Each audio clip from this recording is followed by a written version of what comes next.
Assalamualaikum dan salam sejahtera. Buletin Pahang, edisi petang 21 Ogos 2021. Saya Syazli Sufi Cik Unik bersama anda dalam Buletin Pahang.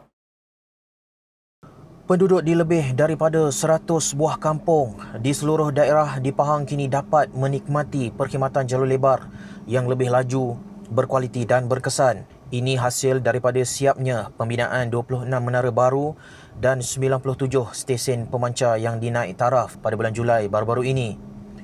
Pengerusi Jawatankuasa Sains, Teknologi, Inovasi, Komunikasi dan Multimedia Negeri Pahang Yang Berhormat Datuk Haji Muhammad Fakhruddin Muhammad Arif berkata, ini adalah usaha yang dijalankan adalah sebahagian daripada inisiatif perluasan dan peningkatan kualiti liputan internet yang dilaksanakan di bawah Pelan Jalinan Digital Negara, JENDELA.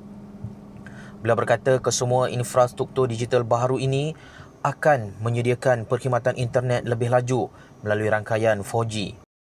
Projek-projek ini adalah sebahagian daripada projek sasaran yang ditetapkan di bawah Pelan JENDELA Negeri Pahang, iaitu sebanyak 270 menara baru akan dibina, 893 stesen pemancar akan dinaik taraf dan 118,260 premis akan dilengkapkan dengan rangkaian gentian optik. Semua inisiatif ini dijangka siap sepenuhnya pada penghujung tahun 2022.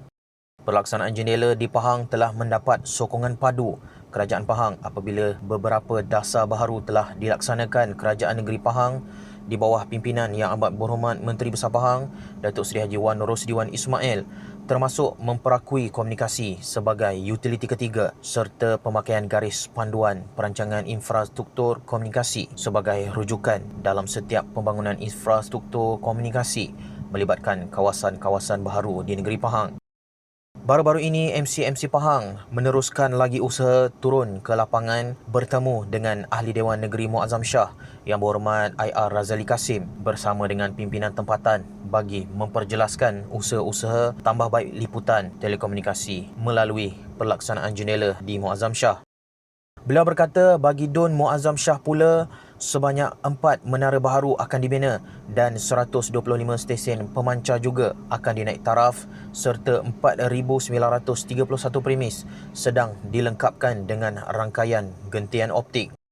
Projek-projek ini telah pun bermula dan akan siap secara berperingkat pada suku keempat 2021 dan dijangka siap sepenuhnya pada penghujung tahun 2022.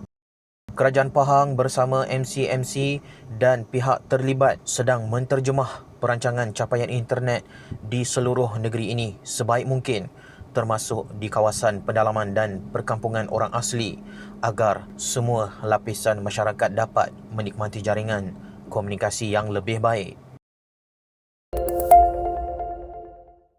Kerajaan Pahang akan memastikan kawasan perlancongan yang akan dibuka kepada pelancong kelak telah pun mencapai imuniti kelompok terlebih dahulu.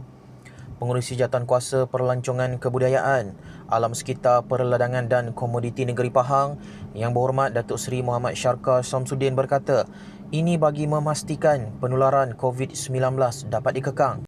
Pelancongan yang dibuka ini mereka telah mencapai herd immunity ataupun immunity berkelompok.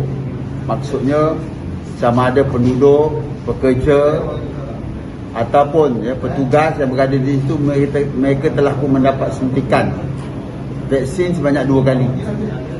Dan yang keduanya, mereka yang pergi juga mesti juga mendapat vaksin juga, 2 suntikan. Jadi sebab itulah kita harap supaya apabila semuanya selesai nanti, maka kita akan buka secara perlahan-lahan. Sebab kerana kita memang banyak menerima permintaan daripada banyak pihak. Sebab saya pernah buat statement, kita nak menjadikan Negeri Pahang ini antara negeri yang awal lah untuk membuka kawasan ini. Tetapi ianya hanya terhad kepada mereka yang tinggal di Negeri Pahang. Beliau berkata demikian ketika ditemui media selepas program penyerahan cek membaiki rumah banjir di Pejabat UMNO Temerloh di Mentakap. Beliau berkata kerajaan negeri juga telah menerima banyak permintaan daripada para pemain industri dan juga pelancong berkaitan pembukaan semula kawasan perlancongan ini. Menurut beliau, sekiranya sektor perlancongan di negeri ini telah dibenarkan untuk kembali dibuka, kerajaan negeri akan mengikut prosedur operasi standard SOP dan prosedur yang digariskan oleh kerajaan pusat.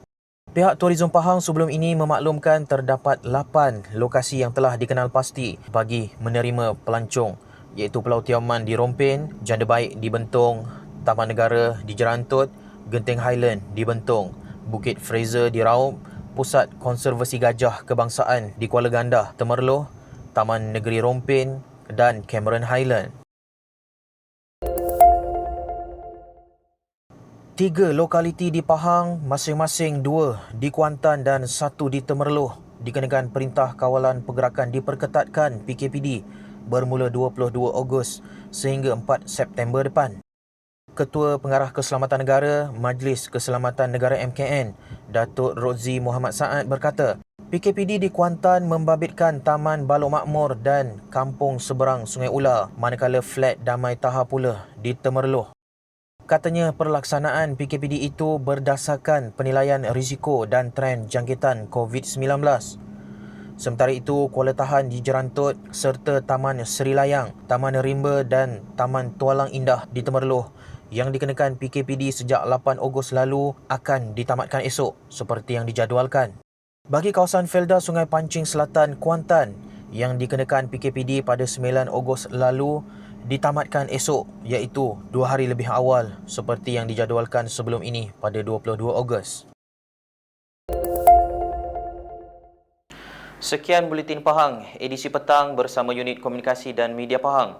Ikuti Pahang Media di Facebook, Instagram, YouTube dan Twitter. Teruskan bersama Buletin Pahang bagi mendapatkan maklumat terkini di negeri Pahang. Semarakkan Malaysia Prihatin dengan mengibarkan jalur gemilang sempena sambutan kemerdekaan ke-64. Assalamualaikum.